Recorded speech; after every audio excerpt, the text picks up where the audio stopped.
तो बोला गया कि जो जल में घुलकर या घुलकर बोले या वियोजित होकर बोले उसे क्या कहा जाएगा? प्रबल अम्ल। प्रबल अम्ल उसे कहते हैं कि जो जल में वियोजित होकर या पूर्णतः आयनित होकर, है ना, H+ आयन लेते हैं, उन्हें क्या कहते हैं? प्रबल अम्ल। अब प्रबल अम्ल में है क्या? तो बताया गया आपको H2SO4, सल्फ्यूरिक अम्ल, HCl, हाइड्रोक्लोरिक अम्ल, HNO3, नाइट्रिक अम्ल। तो ये तीनों जो है प्रबल अम्ल है। देखिए अगर पानी में घोलेंगे H2SO4 को तो H+ आयन और SO4-2 में चेंज हो जाएगा। आपको पता होना चाहिए कि सल्फेट पे क्या होता है? -2 चार्ज, है ना। अगर वही HCl को डिसॉल्व करें पानी में घोले तो H+ और Cl- में, वैसे ही HNO3 को डिसॉल्व करें तो ये किस में होगा? H+ और NO3- में। समझे?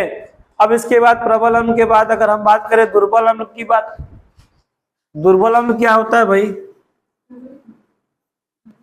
दुर्बल अम्ल को कहते हैं वीक एसिड। अब इसमें बताया गया कि जो जल में घुलकर पूर्णतः वियोजित या आयनित नहीं होते, पूरे के पूरे मतलब टूटते नहीं है पानी के अंदर, तो उसे क्या कहते हैं? दुर्बल अम्ल यानी कि weak acid. HCN, hydrogen cyanide, CH3COOH, acetic अम्ल, HCOOH, फार्मिक एसिड। ये दोनों जो है, तीनों जो देख रहे हैं आप, ये दुर्बल अम्ल है। इसे पानी में घोला जाएगा तो ये घुलेगा, लेकिन पूर्ण रूप से नहीं घुलेगा, आंशिक रूप से। CH3COOH, H+ और CH3COO-। वैसे ही फार्मिक अम्ल HCOOH, इसे बोलेंगे H+ में और HCOO- में।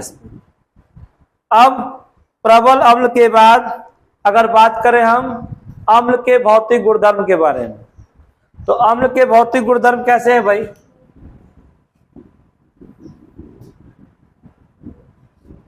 अम्ल के भौतिक गुणधर्म,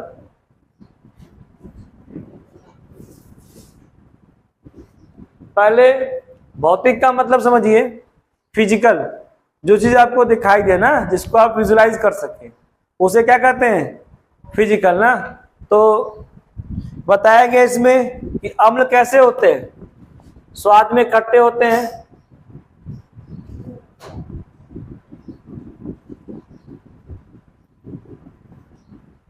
और जल में विलय, यानी कि पानी में क्या हो जाएगा? ये डिसॉल्व हो जाएगा, घुल जाएगा। तो टेस्ट की बात करें तो कैसे होंगे? खट्टे होंगे। और पानी में कैसा होगा? ये विलय होगा। और दूसरी बात कह रहा है कि अगर हमारे पास नीला लिटमस पेपर है, नीले लिटमस पेपर को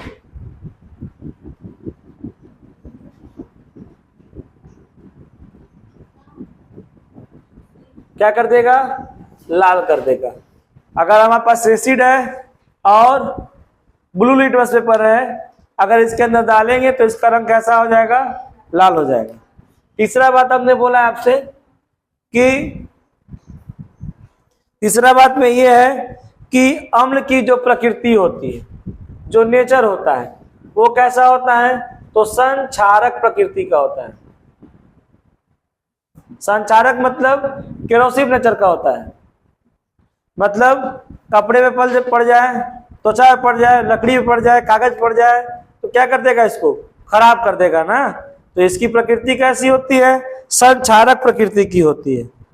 अब भौतिक गुणधर्म के बाद अम्ल के रासायनिक गुणधर्म की बात करें तो अम्ल का रासायनिक गुणधर्म क्या है?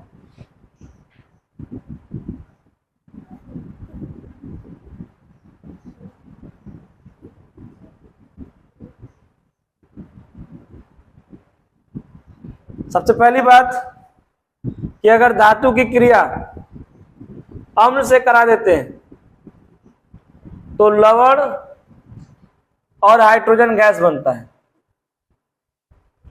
चाहे वो अम्ल कोई सा भी हो, और धातु में धातु कोई सा भी हो। हम जिंक ले लें, हम Fe ले लें, हम कॉपर ले लें, हम मैग्नीशियम ले लें, कोई भी धातु ले लें, अगर इसकी क्रिया हम अम्ल से करा देंगे तो लवण और हाइड्रोजन गैस बनेगा। मान लीजिए हम जिंक की क्रिया H2SO4 के साथ करा दें तो क्या बन जाएगा, ZnSO4 प्लस हाइड्रोजन गैस। ठीक है। अगर हम Fe की क्रिया HCl से करा दें क्या बनेगा, FeCl2 और हाइड्रोजन गैस। बैलेंस करना पहले सीख चुके हैं। यहां देखिए Fe कितना है 1, क्लोरीन कितना है 2, अगर हम यहाँ 2 लगा दें तो बैलेंस हो जाएगा।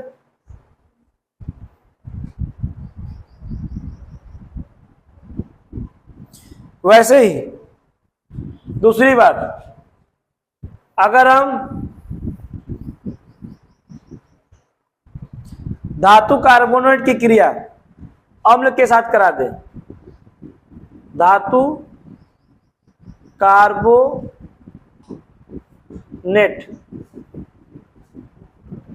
अम्ल के साथ, तो याद रखिए बच्चों, लवण कार्बन डाइऑक्साइड जल बनेगा, लवण कार्बन डाइऑक्साइड जल बनेगा। हम धातु कार्बोनेट में COCO3 ले लें, कोई अम्ल के साथ अभिक्रिया करा दें, हम HCl के साथ ही करा दें, तो आपको मालूम है CO2 बनना है, H2O बनना है, और यहां पे क्या बन जाएगा लवण में, CaCl2, CaCl2। तो अगर धातु कार्बोनेट की क्रिया कराते हैं तो अम्ल के साथ तो लवण CO2 जल प्राप्त होता है। वैसे ही अगर धातु कार्बोनेट ना लेके धातु ऑक्साइड ले लें, धातु ऑक्साइड